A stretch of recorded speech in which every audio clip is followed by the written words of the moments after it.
G'day, this is Oz ADV Rider. In this series we're going to be swapping engines on my 2008 Suzuki V-Strom 650. I've never done this job before, so it should be interesting. Hopefully we'll learn a few tricks along the way and we'll all know how to do it by the end of the series. So why am I doing this? My bike is using a lot of oil. I have over 130,000 Ks. I've heard of bikes getting much more with no problems, but yeah, I'm starting to use quite a bit of oil. I think it's the rings are worn. It doesn't blow smoke on startup, which would indicate valve seals. But yeah, it's not leaking oil. The last decent ride I did, I filled the oil up before I went, did about 300 Ks, and when I got home, the oil's at the bottom of the sight glass, so it's using quite a bit of oil. Yeah, so why not just get rid of the bike and get a new one? There's nothing that really interests me. I know there's a lot better bikes than the V-Strom out there, but nothing that really jumps out at me. So yeah, second-hand bikes seem to be very expensive at the moment. I've done a lot of work to this bike to get it how I want, so I want to hang on to it. So I managed to find this engine second-hand. It does have 90,000 Ks on it, which is more than what I was hoping. But yeah, I've had a bit of trouble trying to find an engine. There's not that much about at the moment. So I'm going to put this in, and then eventually I'll rebuild the motor that's in there. I didn't want to take the motor out, rebuild it, put it back in, because I don't know how long it's going to take me. I've never done an engine rebuild before, so I didn't want the bike to be off-road. I'd end up rushing it. So my plan for the series is episode 1 will be getting this engine ready, checking it over. I'm going to remove the power system, check the valve clearances, and see if I can do a compression test. And the next episode will be removing the old motor, and then the third episode will be installing this motor. So I'm going to remove the power system completely. This is the power system. It just pumps air into your exhaust, and it is what causes the crackling and popping on aftermarket exhausts on new bikes. Any modern day bike has air injection systems. You fit a aftermarket pipe and it'll crackle and pop. That's because of your air injection system. I can't even remember what PAIR stands for anymore. It's something to do with air injection. I blocked mine up ages ago on this bike. I just blocked this hose up here. But I'm going to remove it entirely this time. So let's get it off. Before we get undone that. Now there's a little pump that pumps air into it. If you just disconnect it, you will get a fault. So you have to put a resistor on there, so the ECU still thinks there's a pump running.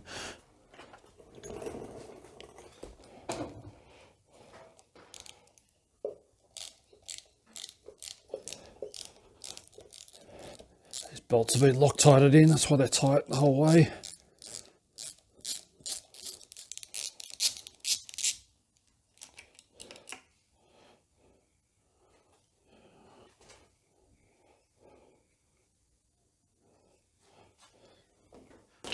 So I've just made up these little aluminium plates. Yes, there's just a little bump there, so I've just machined a bit of a recess in that. That'll just sit on there.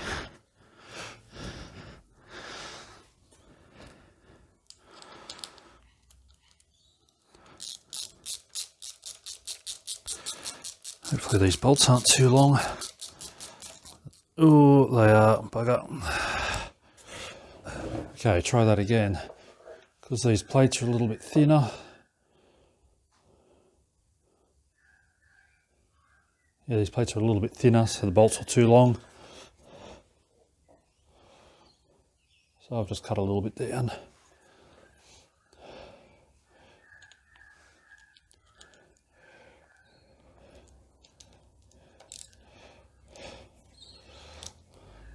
Righto, that's one done.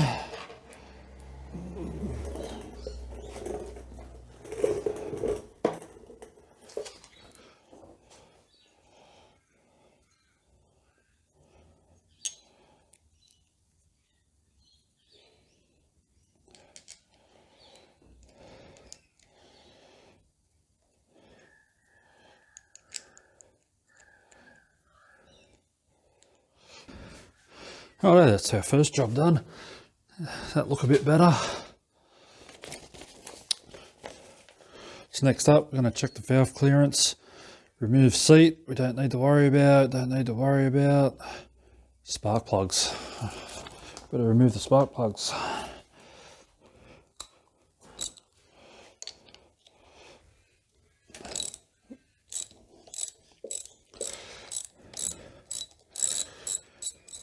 Doing these valve clearances with the engine out of the bike will be much easier, especially if they need adjusting. Hardest part if they need adjusting is removing those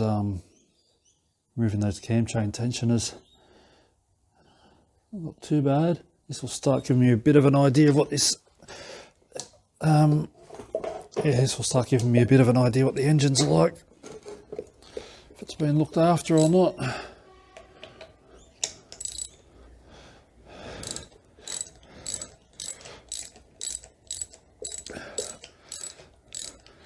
So I bought it from a wrecker up in Shepparton, a place called, how was it, Lost Highway Motorcycles.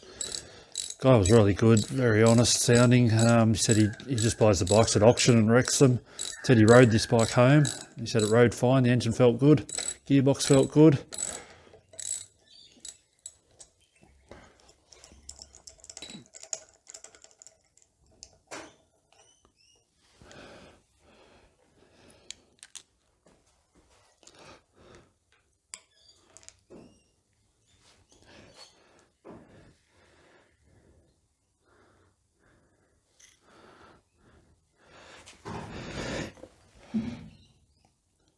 Bit of carbon on it, but it doesn't look oily, which is good.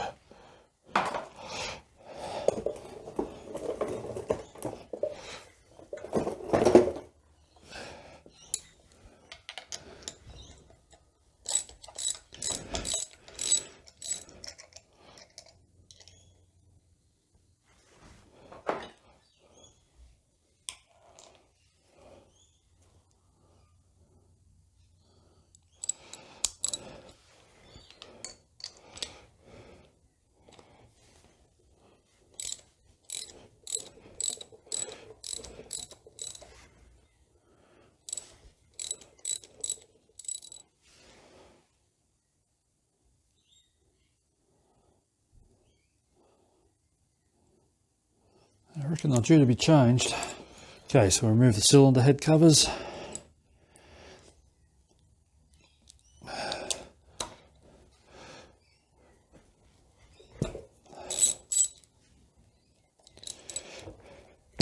Oop.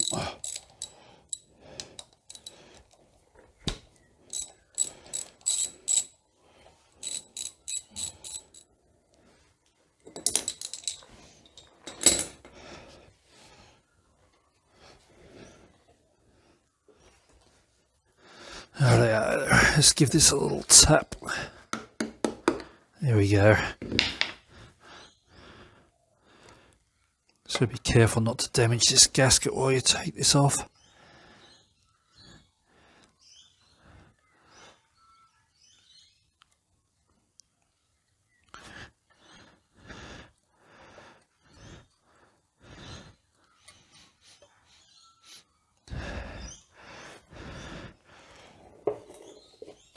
Rear cylinder.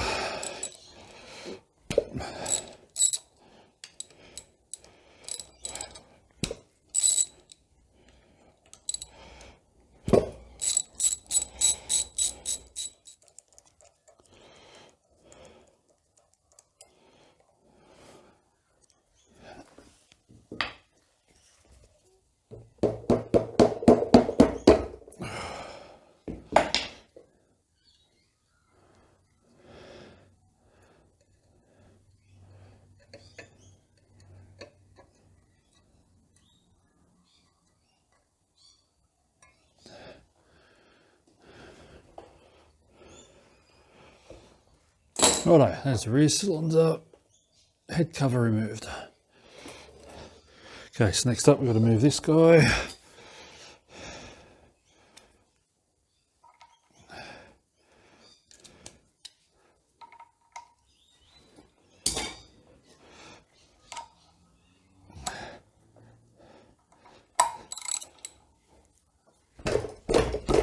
Oh.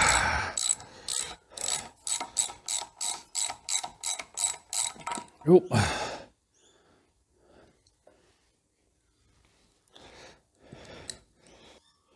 Okay, remove the generator cover plug, which was that one, and the timing inspection plug.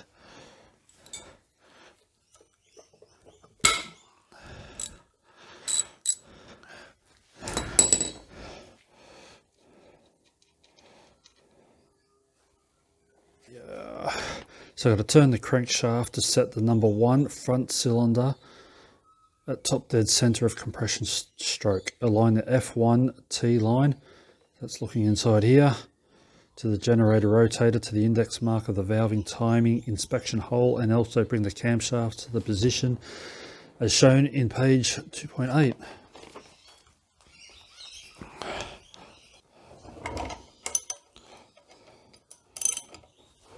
Okay, so I've got to wind the motor over basically and line up. Now let's see. And so there's a notch at the side there. I've got to line up a line with F1 on it.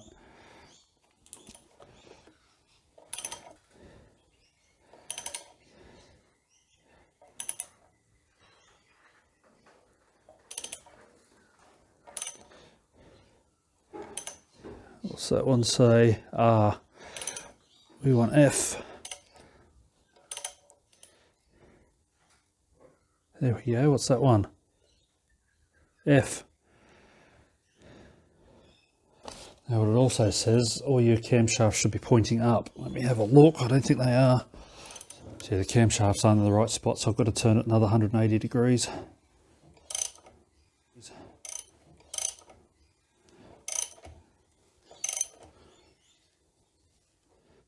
So this is the front top, this is the front cylinder. Cam lobes should be pointing up there and out here, which they are. Now I can check the clearances. So inlet's between 0.1 and 0.2.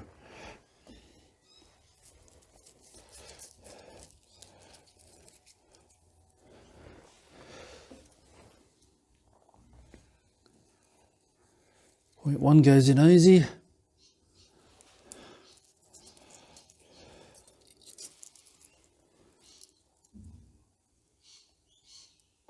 0.2 does not. That's good. It means it's between 0.1 and 0.2. So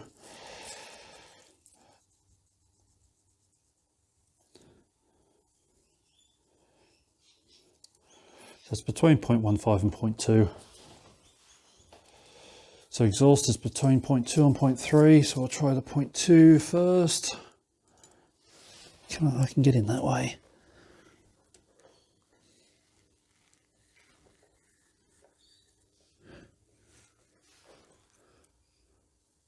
So we're bigger than 0.2.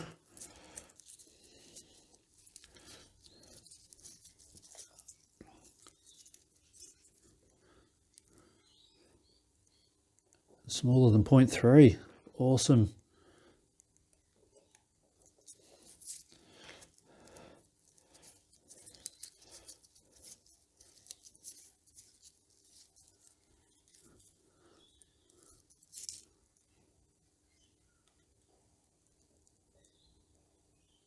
Point 0.25 is a tight fit. Rightio, that's good. Good. Let's get this back on. That was the front. So a big F for front so we don't get these mixed around. Now we put this on nice and carefully.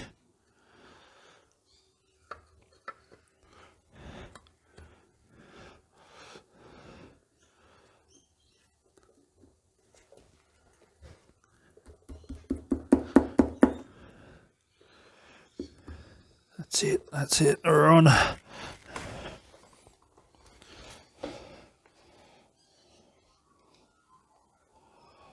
That's a good sign that they're correct, because this motor's got 90,000 Ks on it. If that had never been checked, there's a good chance they'd be out. Because they're right, it means they've been checked, so the bug's been looked after. That's my theory anyway.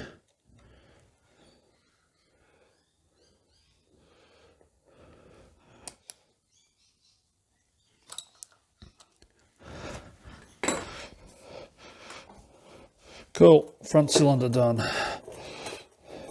Now we turn this round till it says R. Where are we?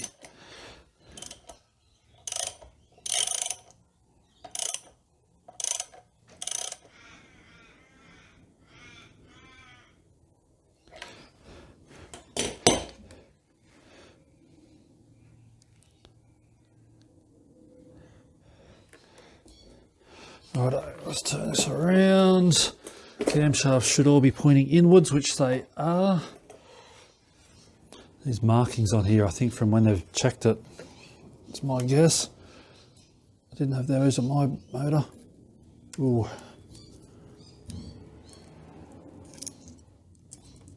Oh, that's better, I can get in. Oh yeah.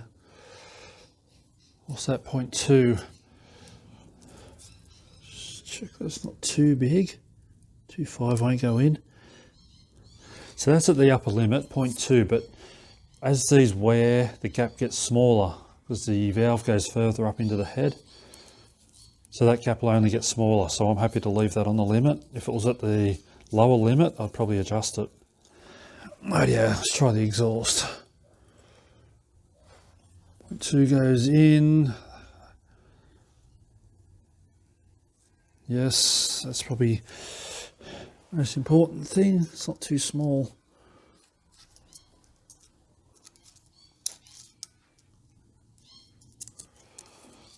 I'll try 0.25. I reckon that's going to be,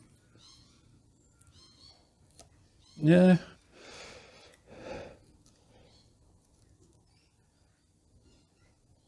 Yeah, that's a tight 0.25.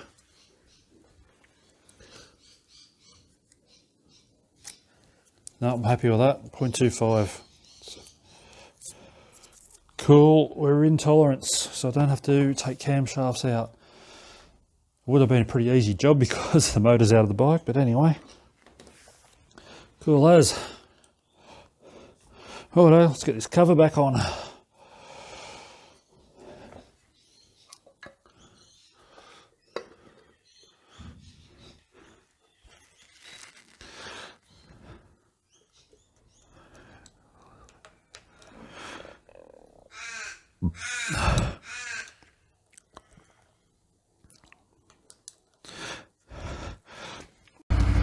So it's been a week since I finished doing the valve clearances and I was going to do a compression test. Turns out my compression tester that I bought that is suitable for small engines and motorcycles did not actually fit my motorcycle as expected. It came with a 14mm and a 18mm thread, which was way too big.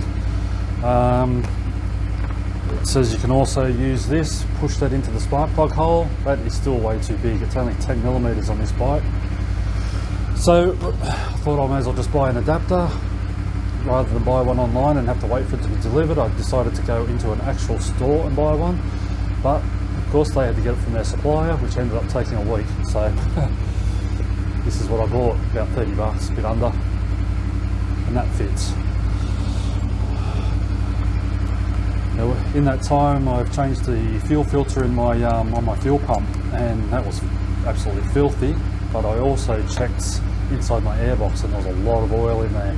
So with the new motor, I couldn't actually get it to crank over using the starter motor. I'm sure I could if I looked into it a bit more, but what I read is you're not going to get an accurate reading anyway on a cold engine. Like I could wind it over for a bit, get the oil pumping, but it's never going to warm up properly. So I'm just going to do a test on the old motor. I've got the bike warming up now. This should have been the first thing I did before I went out and bought another motor, but anyway, sometimes you just do these things. I didn't have a compression tester, I just went and bought it, and then I thought later I probably really should test it. So I've got the bike warming up, we'll test that motor, and then we'll just have to rip it out and whack the new motor in and see how it goes. Hope for the best, I guess. Valve clearances were good on it. It winds over nicely by hand. It's got 40,000 less Ks than my current motor, so hopefully it's all good. If I get another year or two out of it, I'll be happy.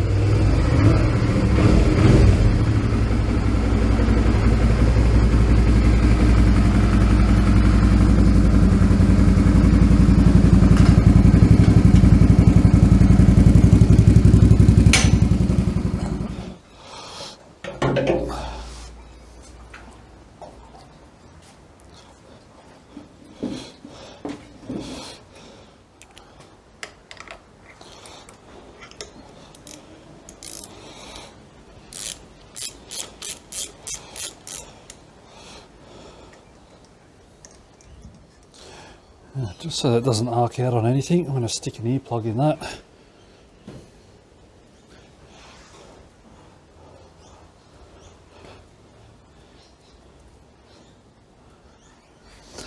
I got that idea from these smart asses at work who used to pull a guy's spark plug cap, stick an earplug in it, put it back in. He had a Kickstart XR250.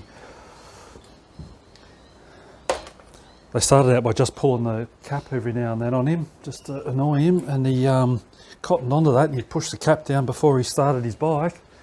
So they stuck an earplug in there. That really stuffed him.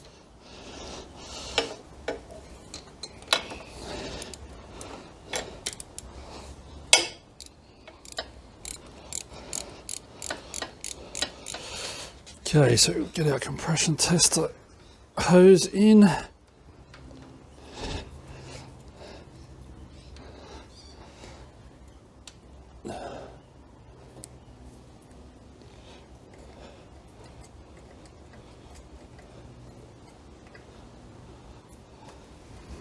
So you just wind those in by hand apparently. It's got a nice big O-ring on it.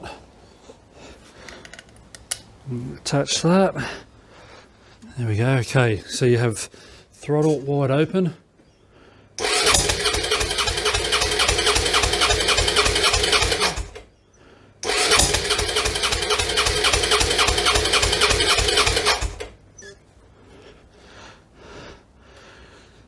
So we're looking at about 225, which is pretty good. Oh.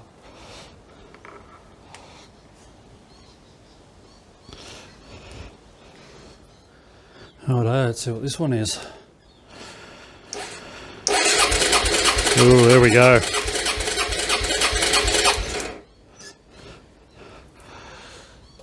$120. So there's my problem.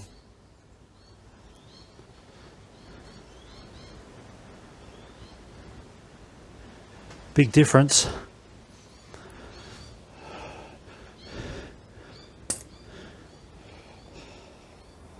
Okay, so the pressure should be between 185 and 242 psi. I think I had 225 in one and 110 in the other. So I'm way out. The limit is 156 psi, and you should have no more than 28 psi difference between front and rear cylinder. So at least I found my problem, and I think I've done the right thing buying a new motor. Rightio, well that's it for episode 1. Next episode we'll drop this motor out. Yeah, I'm not looking forward to it. I've read the instructions, there's a lot of work involved. I don't think any of it's too hard, it's just a lot of steps, a lot of things to unplug, and yeah, it sounds very fiddly. Anyway, make sure you subscribe and hit the notification bell so you know when the next video is out. Thanks a lot for watching, and I'll see you next time.